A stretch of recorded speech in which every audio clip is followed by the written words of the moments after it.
العلم هو النور الهادي والمفتاح لكل الخير من يرد الله به خيرا. بسم الله الرحمن الرحيم. الحمد لله وحده والصلاة والسلام على من لا نبي بعده وبعد. ومن سحب الدنيا طويلا تقلبت على عينه حتى يرى صدقها كذبا.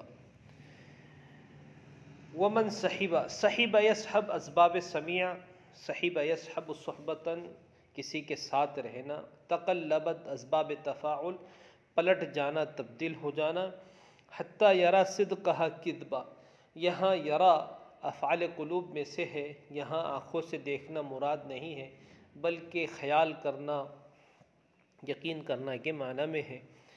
اور صدق موافق واقعہ جو خبر ہوتی ہے اس کو صدق سے تعبیر کرتے ہیں، اور خلاف واقعہ جو بات ہوتی ہے، خبر ہوتی ہے، اس کو کذب سے تعبیر کرتے ہیں۔ ومن صحب الدنیا طویلا، طویلا یہ حال ہے اور اس کو ظرف بھی مان سکتے ہیں، یہ شرط ہے، تقلبت اس کی جزا ہے۔ ترجمہ ہے جو شخص دنیا کے ساتھ طویل عرصے تک رہتا ہے وہ دنیا اس کے نگاہوں میں پلٹ جاتی ہے۔ تقلبت علی عینہ، وہ دنیا اس کے نگاہوں میں پلٹ جاتی ہے، یہاں تک کہ اسے اس دنیا کا سچ بھی جھوٹ معلوم ہوتا ہے، یہاں تک کہ اسے اس دنیا کا سچ بھی جھوٹ معلوم ہوتا ہے۔ مطلب یہ ہے کہ دنیا میں آئے دن حیرت انگیز تبدیلیاں ہوتی رہتی ہے، اور تبدیلیوں کا یہ نظام اشیاء میں اس قدر تبدیلی پیدا کر دیتا ہے کہ کل جو چیز حقیقت تھی آج وہ جھوٹ معلوم ہوتی ہے۔ چونکہ متنبی نے اس قلعہ مرعش کے شباب کا دور دیکھا تھا اور اب اس کی خستہ حالی دیکھ رہا ہے تو اسے یقین نہیں آ رہا کہ یہ وہی جنت نظیر قلعہ ہے، اور یہ وہی جنت نظیر قلعہ ہے جہاں کل چہچہاہٹ تھی، چہل پہل تھی، اور آج ہو کا عالم ہے، چاروں طرف وحشت برس رہی ہے۔ تو وہ اسی تبدیلی کے نظام کو اس اصولی انداز میں بیان کر رہا ہے کہ جو شخص دنیا میں طویل عرصے تک رہتا ہے، کسی کو دنیا میں طویل عرصے تک رہنے کا موقع مل جائے تو پھر اسے وہ دنیا جو ہے پلٹی ہوئی، بدلی ہوئی معلوم ہوتی ہے، کل جو حقیقت تھی آج وہ اسے جھوٹ معلوم ہوتا ہے۔ اگلا شعر ہے وَكَيْفَ الْتِذَاذِي بِالْأَصَائِلِ وَالضُّحَى إِذَا لَمْ يَعُدْ ذَاكَ النَّسِيمُ الَّذِي هَبَّا وَكَيْفَ الْتِذَاذِي بِالْأَصَائِلِ وَالضُّحَى إِذَا لَمْ يَعُدْ ذَاكَ النَّسِيمُ الَّذِي هَبَّا۔ التدادی، یہ التداد مصدر ہے اور متکلم کی ضمیر کی طرف اس کی اضافت ہے۔ التداد اسباب افتعال، لذت حاصل کرنا، التذہ، لیکن با اس کا صلہ آتا ہے۔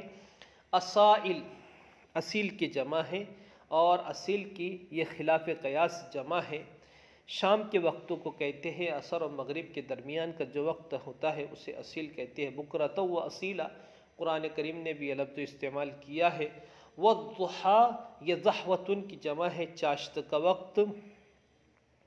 اذا لم يعد، عاد يعود، اس کے معنی لوٹنا، اسی سے ہے۔ نسیم، یہ صبح کے وقت جو بھینی بھینی ہوا چلتی ہے اس کو نسیم کہتے ہیں۔ بہت سے لوگوں نے نسیم کی تعریف کی ہے کہ ہوا کا ابتدائی حصہ اور ہوا کی جو ابتدائی لہر ہوتی ہے جو بہت زیادہ تیز نہیں ہوتی ہے، جس کو بھینی بھینی ہواؤں سے تعبیر کیا جاتا ہے، اس کی جمع نسام آتی ہے۔ حبا، یہ الف اشباع کے واسطے ہے۔ حب یحب، حبا حبوبا، اس کے معنی ہے ہواؤں کا چلنا۔ ترجمہ ہے صبح و شام سے میں کیسے لذت حاصل کروں،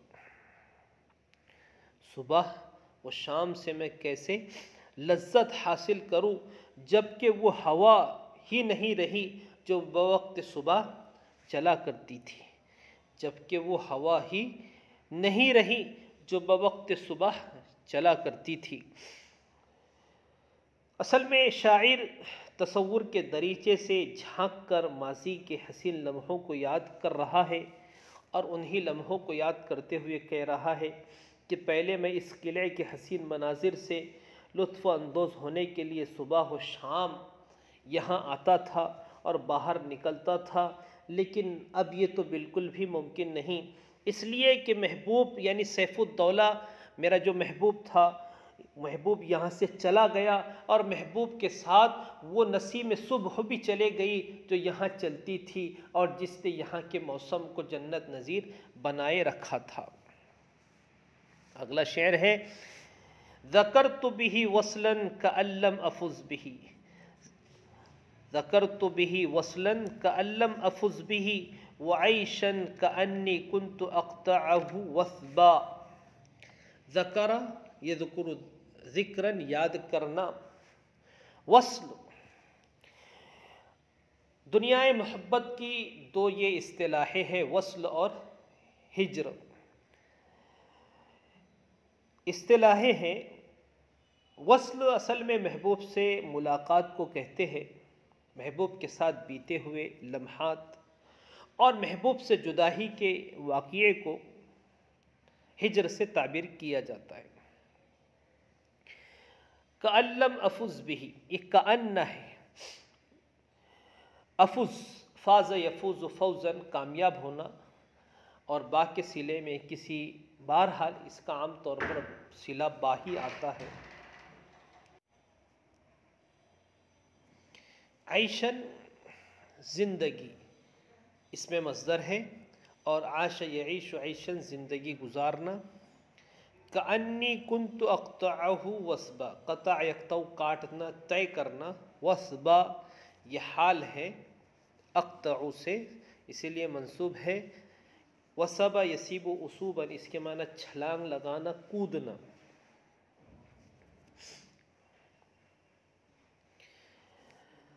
ذکرت به وصلا، وصلا منصوب ہے ذکرت کا مفعول به ہونے کی وجہ سے، اور کأن لم افز به یہ مکمل جملہ وصل کی ہی صفت ہے، اور عیشن اس کا عطف وصل پر ہے، اور کأنی کنت اقطعہ وثبا یہ پورا جملہ عیشن کی صفت ہے۔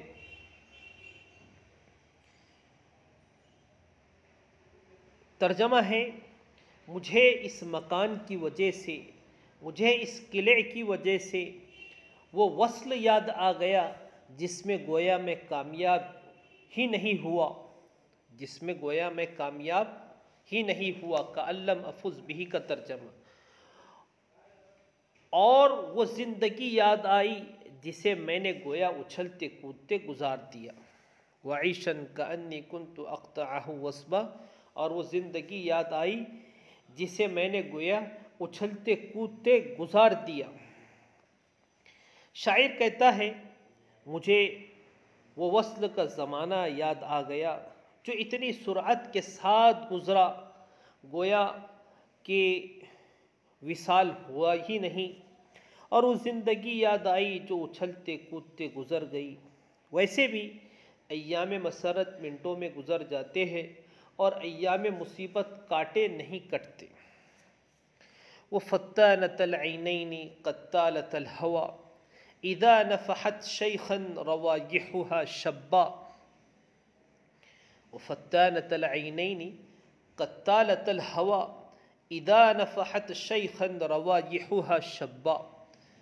فتانہ اور قتالہ دونوں مبالغے کے صیغے ہیں۔ فتانہ، فتانہ یفتن فتنتاً ضرب سے ہے فتنے میں ڈالنا، فتنے میں مبتلا کرنا، اور قتالہ یہ قتل یقتل اسباب نصر قتل کرنا، الہوى عشق محبت، حویہ یہوى اسباب سمیع محبت کرنا، اذا نفحت نفح ینفح نفح الطیب اسباب فتح خوشبو کا مہکنا، شیخ جمع شیوخ اس کے معنی بوڑھا عمر رسیدہ انسان، روایح رایحتن کی جمع معنی ہو خوشبو، شبا یشب شباب جوان ہونا، اور یہاں الف جو ہے یہ برائے اشباہ ہے۔ فتانة العینین اس کا عطف بھی وصلاً پر ہے، ای ذکرت فتانة العینین اس لیے منصوب ہے یہ۔ ترجمہ ہے اور وہ محبوبہ یاد آئی جس کی آنکھیں فتنہ پرور اور محبت جان لیوا تھی. فتانۃ العینین قتالۃ الہوی، اور وہ محبوبہ یاد آئی جس کی آنکھیں فتنہ پرور اور محبت جان لیوا تھی. جب اس کی مہک کسی عمر رسیدہ کو پہنچ جائے تو وہ جوان ہو جائے. اذا نفحت شیخا روائحها، جب اس کی مہک کسی عمر رسیدہ کو پہنچ جائے تو شبہ، وہ جوان ہو جائے. شاعر یہاں وہی ماضی کی حسین یادوں کا تذکرہ کر رہا ہے کہ اس قلعے میں پہنچتے ہی مجھے وہ محجبی نازک اندام حسینہ یاد آئی جس کی آنکھیں ساحرانہ اور حسن قاتل تھا، جس کی خوشبو کا یہ حال تھا کہ جس کی خوشبو کا ایک جھونکا بھی بوڑھے انسان کو پہنچ جائے تو وہ اپنے آپ کو جوان محسوس کرے. اندازہ لگائیے کتنی نازک اندام وہ حسینہ ہوں گی.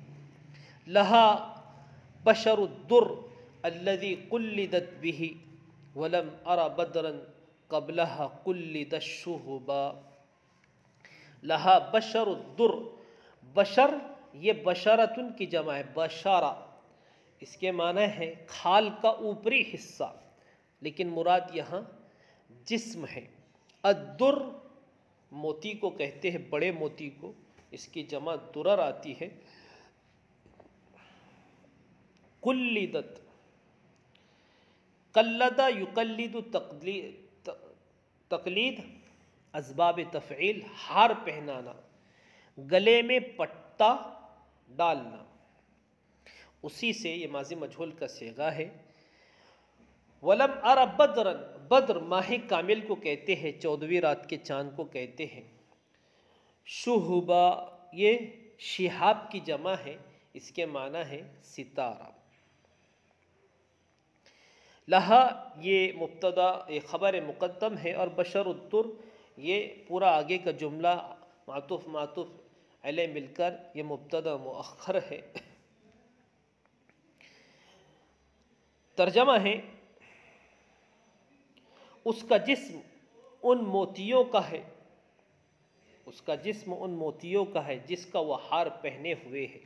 لہا بشر الدر الذی قلدت به، اس کا جسم ان موتیوں کا ہے جس کا وہ ہار پہنے ہوئے ہے، اور میں نے اس سے پہلے کسی ماہ کامل کو نہیں دیکھا کہ اس نے ستاروں کا ہار پہنا ہو. ولم ارى بدرا قبلها، اور میں نے اس سے پہلے کسی ماہ کامل کو، روشن چاند کو نہیں دیکھا. قلد الشہبا، جس نے ستاروں کا ہار پہنا ہو. شاعر اسی خوبرو اور برمر جسم حسینہ کا سراپا بیان کر رہا ہے کہ وہ فتانۃ العینین، وہ قاتل حسینہ، اس کا حسن اور سراپا کیسا تھا اسی کو بیان کر رہا ہے. وہ اتنی حسین تھی کہ جن موتیوں کا اس نے ہار پہنا تھا اسی کو تحلیل کر کے، اسی کو پیس کر گویا اس کا جسم بنایا گیا ہو.